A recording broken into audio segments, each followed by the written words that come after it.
একবার ভেবে দেখুন তো, এই মুহূর্তে আপনার চারপাশের সবকিছু, এই চেয়ার, বাইরের গাছ, আপনার নিজের দেহ, আকাশের তারা, সব কি শুধুই অতীতের কোনো এক সৃষ্টির জমে থাকা স্মৃতি, নাকি সৃষ্টি হচ্ছে এখনো?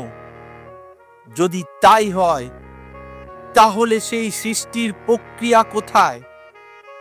স্রষ্টা কি অবসর নিয়েছেন, নাকি তিনি এখনো এই মুহূর্তেও সক্রিয়? আজ আমরা প্রশ্ন করব, ভগবান ব্রহ্মা কি আজও সৃষ্টি করে চলেছেন? এই ভিডিওটা দেখার পর সৃষ্টি শব্দটির অর্থ আপনার কাছে আর কখনোই আগের মতন থাকবে না। তাই সবাইকে অনুরোধ, ভিডিওটা শেষ পর্যন্ত দেখবেন এবং ভিডিওটা ভালো লাগলে একটা লাইক করে দেবেন এবং মিথিক বাংলা চ্যানেলকে সাবস্ক্রাইব করতে ভুলবেন না। চলুন শুরু করি আজকের গল্প। ভগবান ব্রহ্মা কি আজও সৃষ্টি করে চলেছেন? সৃষ্টির ধারণা এটা ঘটনা নাকি এক অবিরাম প্রক্রিয়া? আমাদের মনের গভীরে সৃষ্টি নিয়ে একটা বিশেষ ছবি আটকে আছে। আমরা ভাবি সৃষ্টি মানেই একবার ঘটে যাওয়া কোনো মহা ঘটনা, যেন এক বিশাল সুইচ অন হলো আর সব কিছু হয়ে গেল। পৃথিবী সৃষ্টি হয়ে গেল, প্রাণ সৃষ্টি হয়ে গেল, মানুষ আবির্ভূত হয়ে গেল, তারপর সব কিছু যেন থেমে গেল, শুধু চলতেই থাকলো। কিন্তু বিজ্ঞান ও আমাদের দৈনন্দিন অভিজ্ঞতা তো অন্য কথা বলে। এই সেকেন্ডেই মহাবিশ্বের দূর প্রান্তে কোনো নতুন নক্ষত্রের জন্ম কি হচ্ছে না? নতুন ব্যাকটেরিয়া বা ভাইরাসের প্রজাতি বিবর্তনের মাধ্যমে কি তৈরি হচ্ছে না? একটি শিল্পী যখন এক টুকরো শিল্পকর্ম তৈরি করেন, বা একজন মা যখন কোনো সন্তানের জন্ম দেন, সেটা কি এক ধরনের সৃষ্টি নয়? তাহলে আমরা যদি এগুলোকে সৃষ্টি বলে মানি, তাহলে একটা জিনিস পরিষ্কার, সৃষ্টি কখনো থামেনি। আর এখানেই রইল আসল প্রশ্ন, তাহলে ধর্ম ও পুরাণ সৃষ্টিকে কিভাবে দেখে? এখন প্রশ্ন, ব্রহ্মা কে? স্রষ্টা নাকি সৃষ্টির প্রক্রিয়া নিজেই?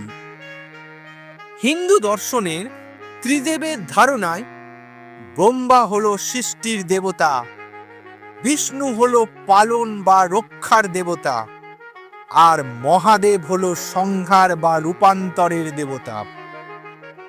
কিন্তু ত্রিদেবের মধ্যে ব্রহ্মা কেন সবচেয়ে বেশি উপেক্ষিত? তার মন্দির সংখ্যায় কম, পূজাও তুলনামূলকভাবে কম হয়। এর একটা গভীর কারণ আছে। পুরাণ ও দর্শন আমাদের বারবার বলেছে, ব্রহ্মা শুধু একজন দাড়িওয়ালা কমলালোচনে বসে থাকা দেবতা নন। ব্রহ্মা হলেন সৃষ্টি তত্ত্ব নিজেই।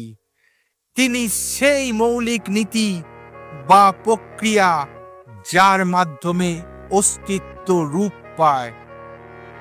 তার চারটি মুখ, চারটি মৌলিক জ্ঞানের প্রতীক। 1 নম্বর, সময় বা কাল, যে মাধ্যমেই সব কিছু ঘটে। 2 নম্বর, স্থান বা দিক, যার মাঝেই সব কিছু অবস্থান করে। 3 নম্বর, রূপ বা আকৃতি, যা সবকিছুকে পৃথক বৈশিষ্ট্য দেয়। এবং 4 নম্বর, চেতনা বা জ্ঞান, যা অভিজ্ঞতা ও সৃষ্টির প্রেরণা দেয়। ব্রহ্মা হলেন সেই মহাজাগতিক বুদ্ধিমত্তা যা নিরন্তর আইডিয়া বা ধারণাকে রূপ দিচ্ছে। ব্রহ্মার একদিন, এটা পুরাণের কল্পনা নাকি বিজ্ঞানের ভাষা? পুরাণ বলছে ব্রহ্মার জীবনচক্র অকল্পনীয়ভাবে দীর্ঘ।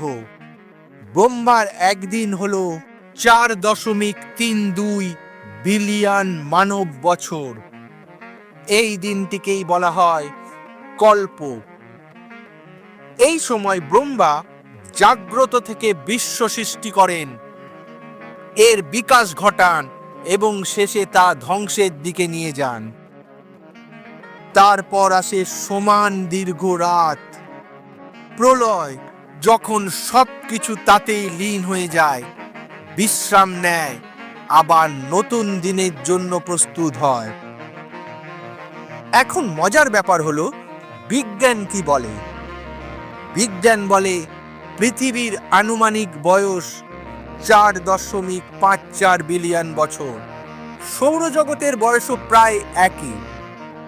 এই সংখ্যাগুলো ব্রহ্মার একদিনের সময়কালের কাছাকাছি।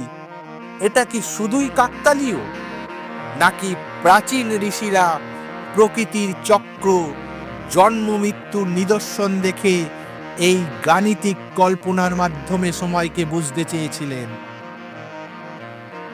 আধুনিক বিজ্ঞান আজ নিশ্চিত করে বলছে, the universe is a living breathing system. মহাবিশ্ব সম্প্রসারিত হচ্ছে, নতুন স্থান, নতুন সম্ভাবনা তৈরি করছে। নতুন নক্ষত্র ও গ্রহ গ্যাস ও ধুলোর মেঘ থেকে জন্ম নিচ্ছে। জীব বিবর্তন থেমে নেই। ডিএনএতে মিউটেশনের নতুন বৈশিষ্ট্য, এমনকি নতুন প্রজাতির উদ্ভব ঘটছে। মানুষের চিন্তা, আবিষ্কার ও কল্পনা, যার মাধ্যমে নতুন জগৎ, নতুন প্রযুক্তি, নতুন শিল্প তৈরি হচ্ছে। বিজ্ঞান একে বলে ইভলভিং ইউনিভার্স, কন্টিনিউয়াস ক্রিয়েশন। আর পুরাণ একে বলে ভগবান ব্রহ্মার অনন্ত লীলা, সৃষ্টির নিত্য নবীনতা। নাম আলাদা, ভাষা আলাদা, কিন্তু মূল ভাবনা কি এক নয়?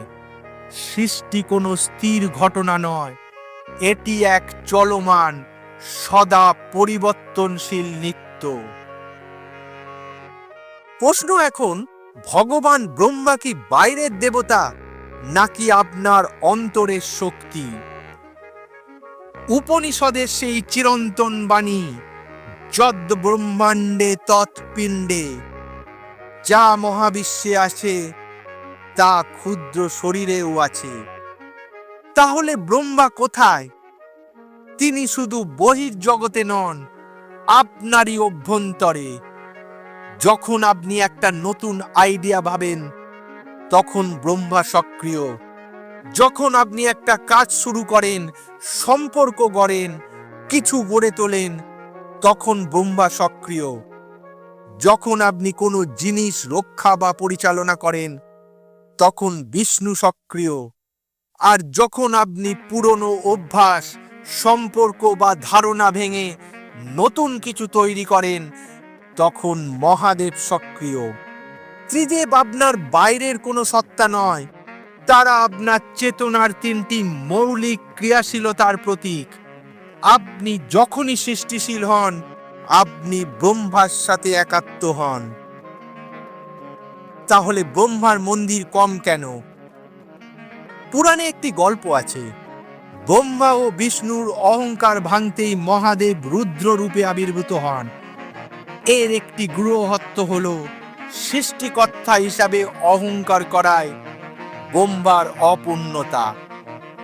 আরো গভীরভাবে, ব্রহ্মার জন্য আলাদা মন্দির, কম মন্দির, কারণ পুরাণ আমাদের শেখাতে চায়, সৃষ্টি পূজার বস্তু নয়, সৃষ্টি আমাদের দায়িত্ব। তিনি চান না আপনি শুধু তার মুক্তির কাছে প্রার্থনা করুন, তিনি চান আপনি নিজেই স্রষ্টা হন। জ্ঞান সৃষ্টি করুন, পরিবার সৃষ্টি করুন, শিল্প সৃষ্টি করুন, একটি সুন্দর জীবন সৃষ্টি করুন। ব্রহ্মা হলেন সেই অভ্যন্তরীণ প্রেরণা, যা আপনাকে বলছে, তুমি নাও, সৃষ্টি করো। আজ কলিযুগে ব্রহ্মার সৃষ্টির ধরন পাল্টেছে, তীব্রতর হয়েছে। আমরা ডিজিটাল জগৎ সৃষ্টি করেছি, মেটাভার্স, ভার্চুয়াল রিয়ালিটি, কৃত্রিম বুদ্ধিমত্তা নামে একটা নতুন ধরনের বুদ্ধি তৈরি করেছি, যেটা এআই বলে বিখ্যাত। জিন এডিটিং এর মাধ্যমে জীবনের গঠন পর্যন্ত বদলে দিচ্ছি। মানুষ আজ স্রষ্টার ভূমিকায় আসীন হওয়ার স্বপ্ন দেখছে। কিন্তু এখানেই গুরুত্বপূর্ণ প্রশ্ন, আমরা কি ভগবান ব্রহ্মার মতোই সৃষ্টি করছি, নাকি অহংকারী দানবের মতো? আমরা কি দায়িত্বশীল সৃষ্টিকর্তা, নাকি মহাদেবের সংহারকে ডেকে আনছি? এই দ্বন্দ্বই কলিযুগের সবচেয়ে বড় পরীক্ষা। তাহলে ব্রহ্মা কি আজও সৃষ্টি করে চলেছেন? উত্তর একটাই, হ্যাঁ, করছেন। তবে সেই সৃষ্টি শুধু এখন কমল ফুলে বসে, আকাশে বসে ঘটছে না। ব্রহ্মা আজ কাজ করছেন সেই বিজ্ঞানীর চিন্তায় যিনি নতুন তত্ত্ব আবিষ্কার করছেন, সেই শিল্পীর কল্পনায় যিনি নতুন বিশ্ব রচনা করছেন, সেই সাধারণ মানুষের দৈনন্দিন সিদ্ধান্তে যে ভালোবেসে পরিবার গড়ছে, দায়িত্ব নিচ্ছে। প্রকৃতির প্রতিটি প্রাণীর জীবন প্রবাহে ব্রহ্মা আজও কাজ করে চলেছেন। আপনি যদি সচেতন, সৃষ্টিশীল, নতুনের দিকে তাকানো একজন হন, তাহলে ব্রহ্মা আপনার মধ্যেই জাগ্রত। আর আপনি যদি ভুলে যান, থেমে যান, ধ্বংসের পথে যান, তবে মনে রাখবেন, সংহার শিবও কিন্তু আপনার পাশেই রয়েছে। সৃষ্টি ও ধ্বংস, এই দুটি শক্তির মধ্যেই এই বিশ্বের লীলা। আর আপনি এর সাক্ষী নন, আপনি এর অংশ। এখন এই প্রশ্নটি আমি আপনাকে ফেরত দিচ্ছি, আপনি আপনার জীবনে শুধু একজন দর্শক থাকবেন, নাকি স্রষ্টা হবেন?